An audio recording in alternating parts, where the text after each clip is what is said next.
안녕하세요. 우리 재경관리사 원가관리에게 여러분들과 같이 수업할 박정국 세무사입니다. 우선 1교시.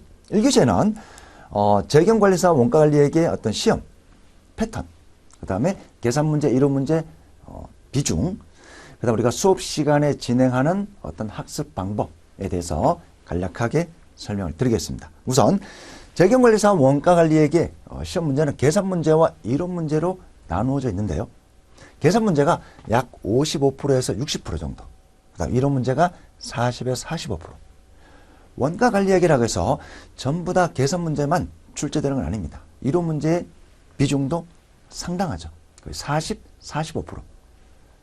많기 때문에 여러분들이 이론 문제도, 이론 내용도 소리할 수 없습니다.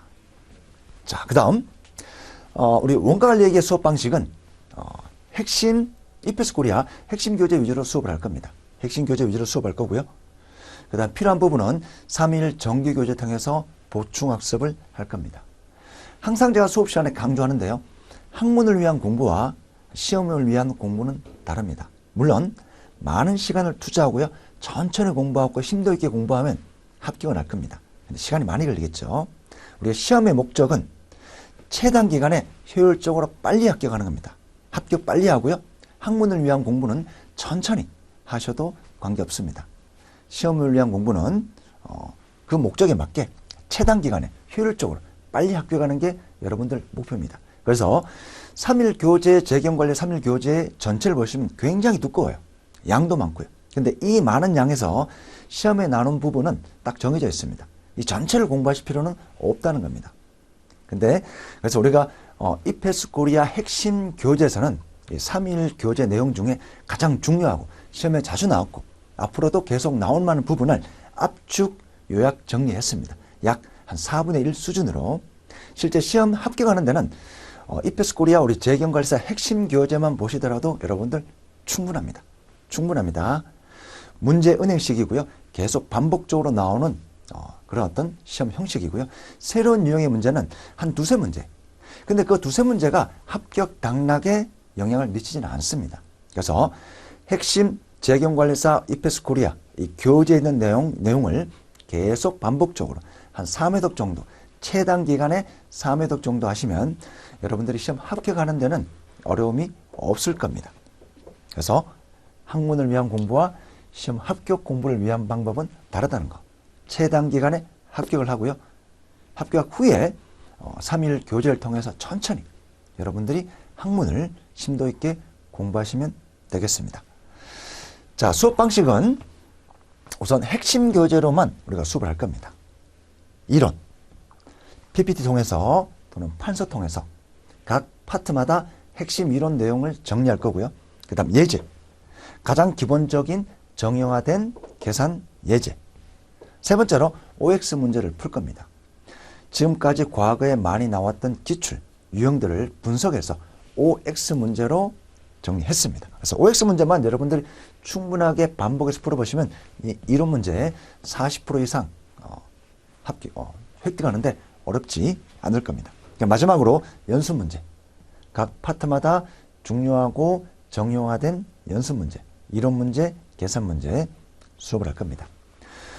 그리고 여러분들이 이제 학교 때나 이렇게 원가 관리 얘기를 미리 학습하신 분들은 예습을 안 하셔도 됩니다. 근데 원가 관리 얘기를 처음 공부하시는 분들은 10분이라도 꼭 예습을 하면 좋겠습니다. 아무래도 동영상으로 진행되기 때문에 집중도가 오프라인 수업보다는 조금 떨어질 수밖에 없습니다. 그래서 처음 원가 관리 얘기를 접하시는 분들은 꼭 10분 이상 핵심 교재도 괜찮고요. 우리 3일 정규 교재도 괜찮습니다. 한번 읽어보시라는 겁니다. 수업 듣기 전에 한번 읽어보시고요. 그렇게 해야만 빠른 시간에 효율적으로 원가 관리 얘기를 정복할 수가 있습니다. 그리고 수업하면서 굉장히 계산 문제를 많이 필기를 할 겁니다. 근데 여러분들이 이제 수업 시간에 이렇게 눈으로만 듣게 되면 휘발성이 굉장히 강합니다. 수업 들을 때는 이해가 되는 것 같은데 수업 끝나고 복습할 때는 또 정리가 안 될 수가 있습니다. 그래서 꼭 손으로 저랑 같이 함께 풀어보셔야 되고요. 필요하다면 동영상 잠깐 스탑하고 여러분들이 필기하고 또 틀면서 그렇게 진행하는 게 훨씬 수월할 겁니다. 손으로 꼭 풀어보는 게 중요하고요. 원가 관리에게는 세무회계와 재무회계와는 완전히 논리가 틀립니다. 완전히 논리가 틀립니다. 굉장히 쉽고요. 근데 반대로 굉장히 어렵게 생각하시는 분들이 있습니다. 왜냐하면 우리 원가 관리에게는 현실에 있는 여러 가지 현상들을 굉장히 압축해요. 가정을 무수히 많이 깝니다. 이런 가정을 깔고요. 이런 가정하에 이런 이론이 성립된다는 그런 논리입니다. 현실은 그렇지 않습니다. 현실은 그렇지 않은데 복잡한 현실 세계의 현상들을 전부 다 반영하면 이 이론 전개하는데 굉장히 어려움이 있습니다. 그래서 원가 파트도 마찬가지고 관리 파트도 마찬가지고 굉장히 많은 가정을 합니다. 현실은 그렇지 않은데 우리 학문에서는 이렇게 가정하고 이 이론을 전개하는 그런 어떤 과정에 있습니다. 그래서 굉장히 심플하다, 단순하다, 복잡하게 생각하지 마시고요. 이런 가정하에 이것만 고려한다. 이런 가정하에 이렇게 이론을 전개하고 이렇게 문제를 푼다. 이 세 가지만 정확하게 여러분들이 머릿속에 심어두시면 굉장히 쉬운 학문입니다. 자, 우리 목차 내용을 잠깐 볼게요. 원가 관리에게 크게 두 파트로 나누어져 있습니다. 원가 파트가 있고요. 관리 파트가 있습니다. 원가 파트는 제조업이 있어요. 제조업. 우리 제조업은 계산기를 제조하는 회사라면 우리 회사는 이 계산기를 제조해서 판매하는 회사입니다. 제조회사. 그러면 가장 첫 번째 관심이 계산기 한 개 생산하는데 얼마의 돈이 들어갔을까? 즉, 이 제품을 만드는데 얼마의 돈이 들어갔을까? 이걸 우리가 제품 원가라고 합니다. 원가. 이거 만드는데 얼마 들어갔느냐? 이걸 우리가 원가라고 표현합니다. 그래서 원가 파트는 이 제품 원가, 이 계산기 원가 하나 만드는데 3만 원 들어갔다, 4만 원 들어갔다, 또는 5만 원 들어갔다. 이 계산기의 제품 원가 계산하는 것이 원가 회계 파트입니다. 우선 첫 번째, 여러 가지 기본 개념에 대해서 배울 겁니다. 여러 가지 기본 용어들. 축구에 대해서 알려면 기본 용어들이 필요하죠. 페널티킥, 시간, 또는 반칙, 또는 인원. 이런 기본적인 용어들이 필요하듯이 우리 원가 관리에게도 이 학문을 배우기 위해서는 기본 용어, 기본 개념들을 배울 겁니다. 두 번째로 제조회사의 원가 흐름. 여러분들 이제 재무회계 배울 때는 주로 상품회사를 배웠죠. 유통회사. 상품을 사서 판매하는 회사. 근데 우리 원가 관리에서는 이 제품을 상품이 아닌 제품을 제조해서 판매하는 회사. 이런 제조회사의 원가 흐름이 어떻게 될까? 그래서 손익계산서, 그 다음에 재무상태표, 그 다음에 이제 원가 관리회계의 제조회사의 큰 특징인 제조원가 명세서, 자, 이런 것들 흐름 전체를 배울 겁니다. 자, 나머지는 회사에서 생산한 이 제품 원가를 계산하는 방식이 여러 가지가 있습니다. 첫 번째, 개별원가. 개별원가는 이름에서 드러납니다. 개별. 회사에서 생산한 제품 한 개씩 따로따로 원가를 구하자. 따로따로 원가자. 개별적으로 그 제품별로 원가를 따로따로 계산하자. 개별원가 계산입니다. 종합원가. 종합원가 계산 방식은 따로따로 제품 원가를 계산하는 게 아니라 우리가 계산기 1000개 생산하는데 1000만 원 들었다. 똑같은 계산기 1000개 생산하는데 1000만 원 들었다. 똑같은 제품이기 때문에 이 제품 원가 계산을 따로 구할 필요가 없습니다. 전체 개수, 전체 원가 나누기를 하게 되면 개당 원가가 나오죠. 이렇게 따로따로 원가를 계산하는 방식이 아닌 종합적으로 제품 원가를 계산하는 방식이 종합원가 계산 방식입니다. 그 다음 정상원가, 그 다음 표준원가, 변동원가, 초변동원가, 활동기준원가, 이런 여러 가지 원가 계산 방식, 제품 원가 계산 방식을 원가회계 파트에서 학습을 합니다. 그래서 원가 파트의 핵심은 회사에서 제조하는 제품, 들어가는 돈, 원가, 얼마냐? 이 계산 방식이 원가 파트라고 보시면 됩니다. 자, 이에 반해서 관리회계 파트는 기업의 여러 가지 의사결정, 경영 의사결정을 배우는 파트라고 보시면 됩니다. CVP. 여러분들 영화 같은 거 보시면 손익분기점 관계량. 손익분기점이 뭐죠? 이익이 제로가 되는 시점. 자, 우리가 영화를 제작해서 이렇게 판매하는데 방영하는데, 상영하는데, 우리가 들어간 이 원가를 회수하기 위해서 최소한 관객 수가 얼마가 되어야 되느냐. 이익이 제로가 되는 관객 수, 또는 우리가 원하는 이익을 얻기 위해서는 관객 수가 몇 명이 되어야 되느냐. 자, 이런 내용을 배우는 게 우리 CVP 내용입니다. 회사에서 이 제품을 제조해서 판매하는데 이익이 제로가 되는 이 제품 생산 판매량이 몇 개냐. 이런 내용들을 우리 CVP에서 배우고요.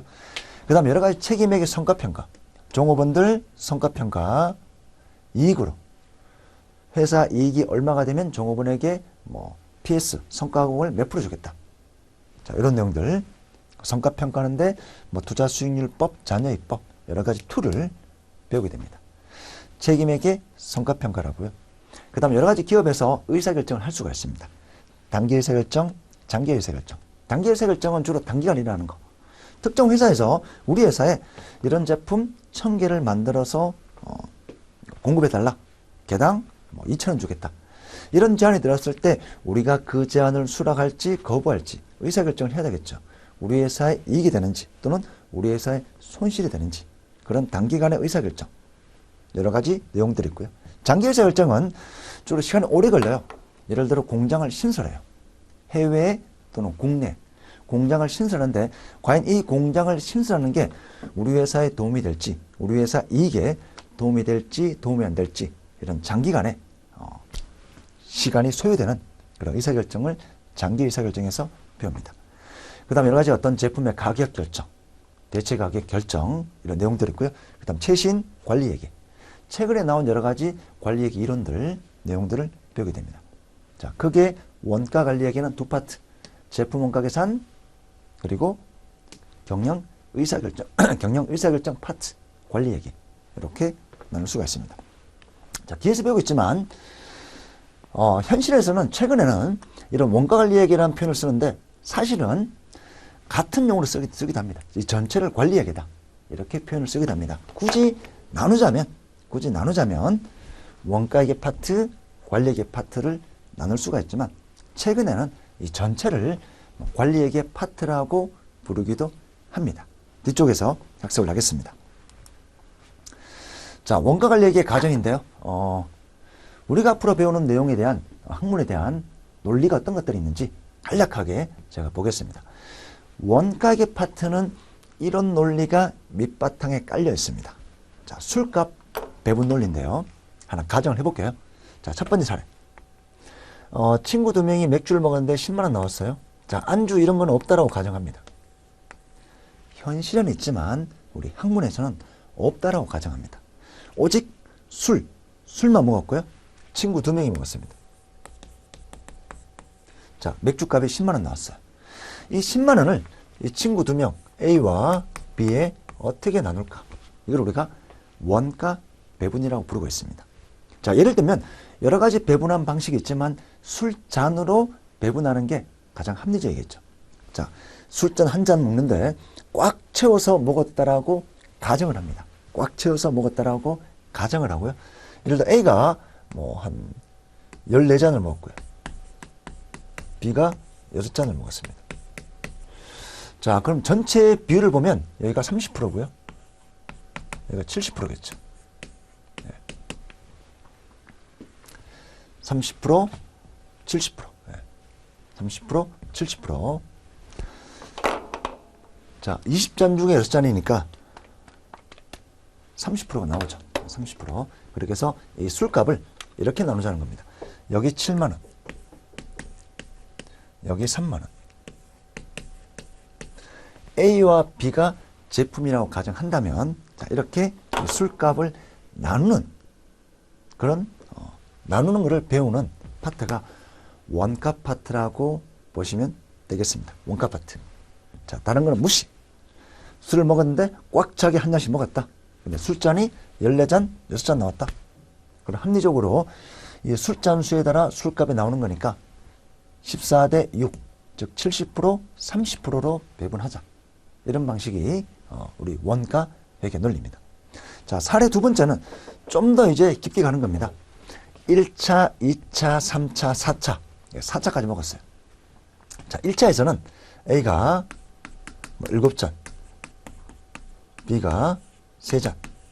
자, 여기도 마찬가지입니다. 전부 다 안주는 없고요.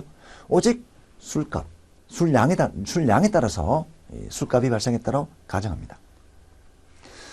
자, 2차에서는 A가 20잔, B가 20잔. 3차에서는 A가 1잔, B가 2잔. 4차에서는 A가 1잔, B가 3잔. 자, 이렇게 나왔다면 이 술값을 어떻게 나눌 것인지 7대 3으로 나눠야겠죠. 2차는 20대 20, 10만원, 10만원. 3차는 1대 2, 10만원, 20만원. 4차 막걸리는 만원, 3만원. 이렇게 이 술값을 나누는 과정, 배분하는 과정을 그리고 원가 파트에서 학습을 할 겁니다. 계속 납니다. 개별원가 계산, 종합원가 계산, 표준원가 계산, 변동원가 계산, 활동기준원가 계산. 전부 다 이런 논리입니다. 나눈다. 원가 회계 용어에서는 배분한다. 그런 용어로 씁니다. 나누는 과정이 제품 원가 계산 과정이다. 큰 논리다라고 보시면 되겠습니다. 자, 두 번째, 관리회계 파트는 기업의 경영 의사결정인데요. 자, 앞에서 우리가 원가 관리회계에서 무수히 많은 가정합니다. 무수히 많은 가정을 하고요. 이 가정하에 이 이론이 성립되는 겁니다. 현실은 그렇지 않습니다. 현실은 그렇지 않은데 이 현실을 모두 다 반영하게 되면 이론 전개하기가 무지 어렵습니다. 그래서 굉장히 심플하게 가정을 하고요. 이론 전개합니다. 자, 예를 들면 제가 여행을 가는데요. 평창에 갈 수도 있고 강원도 평창에 갈 수도 있고 경기도 용인을 갈 수도 있습니다. 어디를 가야 될까? 근데 우리 관리회계 파트에서는 이런 가정을 합니다. 다른 건 나무시 오직 가까운 거리만 고려한다. 오직 가까운 거리만 고려해서 의사결정한다. 현실은 그렇지 않죠. 현실은 그렇지 않습니다. 근데 관리회계 파트에서는 가정합니다. 다른 건 나무시하고 오직 제가 집이 서울이라면 자, 이 서울에서 가장 가까운 여행지를 선택한다. 그럼 어디를 선택하겠어요? 당연히 용인을 하겠죠. 자, 이런 논리가 관리회계 파트입니다. 자, 현실을 아주 단순하게 가정해서 이론을 전개한다. 이 논리가 굉장히 중요합니다. 10명 중에 9명은 원가 관리에 굉장히 쉽다고 이야기합니다. 근데 10명 중에 1명은 되게 어렵다고 합니다. 왜 어려울까요? 현실과 다르기 때문에 어렵다는 겁니다. 현실은 있는데 우리 학문에서는 이렇게 전개하는 게 아니니까. 자, 중요합니다. 아주 단순한 가정, 현실 무시. 이 가정하에 이론을 전개한다. 이 논리만 정확하게 깨뚫고 있으면 어려운 학문이 아닙니다. 자, 그 다음 이제 원가 회계와 관리회계 영역을 보겠습니다. 자, 앞에서 이미 학습을 했고요. 우리 원가회계 파트는 제품 원가 계산, 재무상태표의 재고자산, 손익계산서의 매출원가 작성을 해야 되겠죠. 그때 제품 원가 계산 한 숫자들이 들어갈 겁니다. 그래서 원가회계 파트는 제품 원가 계산의 목적이 있고요. 관리회계 파트는 여러 가지 어떤 계획과 통제, 의사결정, 회사의 손익분기점 판매량, 종업원 성과평가, 제품의 수익성 분석, 공장을 확장할지 확장하지 않을지 장기 의사결정, 여러 가지 의사결정, 계획, 통제를 우리가 관리회계 파트에서 배웁니다. 자, 원가관리 파트를 굳이 나누자면 이렇게 나눌 수가 있는데 최근에는 거의 동의어를 씁니다. 우리 교재에 3일 정규교재에 이런 표현이 있습니다. 최근에는 거의 동의어를 쓰기 때문에 굳이 나누자면 원가관리, 최근에는 전부 다 관리회계 이런 표현을 씁니다. 중요하진 않습니다. 자, 그렇게 쓰고 있다. 우리 정규 교재 이제 볼게요. 자, 챕터 1 원가의 기본 개념 및 흐름. 자, 회계 용어랍니다. 기업의 경제적 활동, 제조하고 판매하는 거죠. 화폐 단위, 금액, 측정, 기록, 분류하여 전달합니다. 누구에게? 정보 이용자들. 정보 이용자들은 기업 외부 이용자들이 있고요. 기업 내부 이용자들이 있습니다. 기업 내부 이용자들은 경영자 종업원. 기업의 외부 이용자들은 이 회사의 손익계산서 재무상태표를 봐야 되니까 주주, 채권자, 국세청. 투자자, 여러 정부 이용자들이 있을 겁니다. 이런 정부 이용자들이 합리적인 의사결정을 할 수 있도록 하는 서비스 활동을 회계라고 표현합니다. 근데 이 회계를 크게 관리회계와 재무회계로 구분할 수가 있습니다. 재무회계는 여러분들이 이미 학습을 했죠. 자, 재무회계 목적은 외부 보고 목적입니다. 우리 재무회계에서는 어떤 것을 작성하죠? 손익계산서, 재무상태표, 현금흐름표, 자본변동표, 이런 외부 보고 목적으로 여러 가지 손익계산서, 재무상태표 작성을 합니다. 그래서 외부 정부 이용자들의 경제적 의사결정을 돕도록 주주, 채권자, 국세청, 그리고 한국 채택 국제회계 기준, 일반 기업 회계 기준에 따라서 작성을 해야 됩니다. 원칙이 있는 거죠. 객관적이어야 됩니다. 이 규정에 따라 작성을 해서 보고해야 되니까. 보고수단, 재무제표. 재무제표 안에 손익계산서, 재무상태표 등이 있습니다. 시간적 관점. 재무회계는 과거의 사건이나 결과를 분개하고 기록하고 재무제표를 만드는 그런 회계 영역입니다. 그리고 이제 우리 원가 파트에 제품 원가가 팔리지 않으면 기업 내부의 재고자산, 팔리면 손익계산서 매출원가, 재무제표 작성하는데 이용이 됩니다. 자, 관리회계. 관리회계는 기업 경영자들이 의사결정할 때 이 회계정보를 쓰는 거예요. 회계정보를 쓰는 겁니다. 그래서 주로 내부 이용자들, 기업의 경영자들, 그 경영자의 의사결정에 이런 회계를 이용한다는 겁니다. 계획이나 의사결정. 그래서 재무회계와는 다르게 기업 내부의 경영자들이 사용하면 되기 때문에 일정한 원칙이 없습니다. 내가 보기 편하고 내가 의사결정하기 편하게 작성이 되면 됩니다. 그래서 재무회계에 비해서 다소 주관적이고 목적에 적합한 정보를 강조합니다. 일정한 원칙이 없는 거죠. 한국 채택 국제회계 기준, 일반 기업 회계 기준, 이런 기준이 없습니다. 그래서 특수 목적의 재무제표, 기타 보고서가 있습니다. 그리고 재무회계는 과거의 사건이나 결과를 기록하는 그런 회계라면, 관리회계는 미래 의사결정을 하기 위해서 기업의 내부 정보를, 회계 정보를 쓰는 겁니다. 그래서 다소 미래지향적입니다. 계획과 통제를 위한 원가정보, 의사결정을 위한 원가정보, 이렇게 두 개 나눌 수가 있습니다. 가끔 1년에 한 번 정도 출제가 됩니다. 1년에 한 번 또는 두 번 정도. 어렵지 않죠? 예.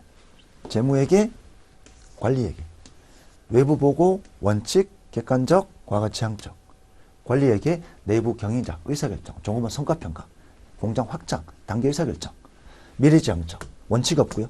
다소 주관적입니다. 특수 목적의 재무제표와 기타 보고서가 이용이 되고요. 자, 가끔 시험에 출제가 됩니다. 자, 이렇게 해서 우리가 전반적인 재무회계와 관리회계 영역에 대해서 학습을 했고요. 다시 한번 정리하면, 자,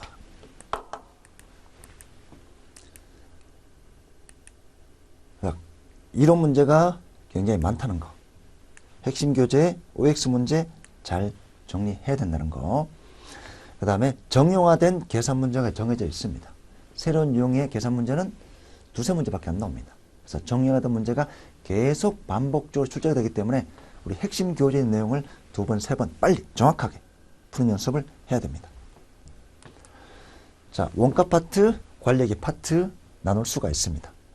제품 원가 계산, 기업의 의사결정, 단기 의사결정, 장기 의사결정, 그리고 종업원 성과평가. 여러분들 지금은 이제 다소 추상적인 개념인데요. 이후에다 갈 때 보시면 전부 다 흐름이 올 겁니다. 원가회계, 그 다음 관리회계 전부 다 학습을 하시고요. 이후에도 갈 때 이런 내용을 보시면 어떻게 구분이 된다는 것을 여러분들이 정리가 됩니다. 원가회계 파트는 술값 나누는 과정이다. A와 B에 어떻게 나눌까? 이게 핵심 논리고요. 관리회계 파트는 선택을 해야 됩니다. 기업에서 어느 걸 선택할까? 어느 걸 선택하는 게 우리 회사 더 이익이 될까? 근데 현실에 다양한 상황을 다 고려할 수는 없다. 최대한 단순하게 해서 심플하게 해서 거리만 고려한다면 어디 갈까? 그래서 어떤 걸 선택해라. 기업의 의사결정, 관리회계 파트입니다. 최근에는 거의 동의어로 같이 씁니다. 자, 회계, 관리회계와 재무회계로 나눌 수가 있습니다. 관리에게는 미래 의사결정, 재무에게는 과거 사건이나 결과를 재무제표로 외부에 보고하는 목적입니다. 두 가지. 자, 구분하는 것은 가끔 출제되는 부분이기 때문에 이 부분은 잘 체크해 두시고요.